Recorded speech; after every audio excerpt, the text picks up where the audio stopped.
السلام علیکم ورحمۃ اللہ وبرکاتہ۔ آج کا ہمارا سبق 3 طلاق۔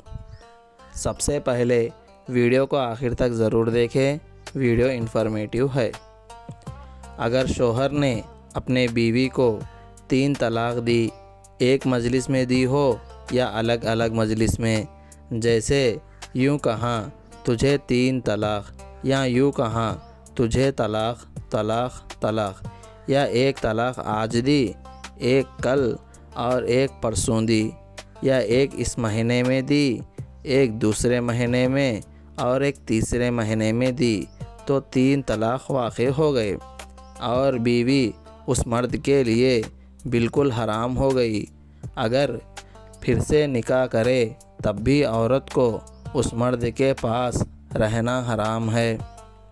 حدیث شریف میں ہے کہ رسول اللہ صلی اللہ علیہ وسلم کو خبر دی گئی کہ ایک شخص نے اپنے بیوی کو 3 طلاق ایک ساتھ دے دی، تو نبی کریم صلی اللہ علیہ وسلم سخت غصہ ہوئے اور کھڑے ہو کر فرمایا، کیا اللہ کی کتاب سے کھیلا جا رہا ہے جبکہ میں تمہارے درمیان موجود ہوں؟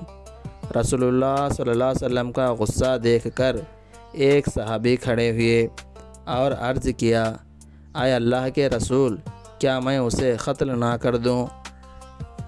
ایک حدیث میں ہے کہ ایک آدمی نے اپنے بیوی کو 3 طلاق دی۔ اس عورت نے عدت کے بعد دوسرے آدمی سے نکاح کر لیا۔ دوسرے مرد نے ہم بستری کے بغیر طلاق دے دی۔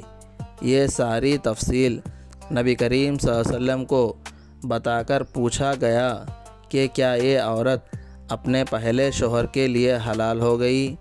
رسول اللہ صلی اللہ علیہ وسلم نے فرمایا، جب تک دوسرا شوہر ہم بستری نہ کرے جیسا کہ پہلا شوہر ہم بستری کی لذت اٹھا چکا ہے۔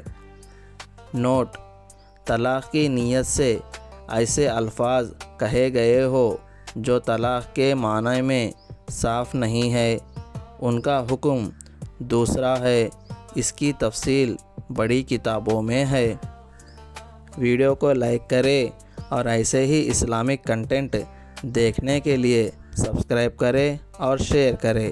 جزاک اللہ خیرا۔ السلام علیکم۔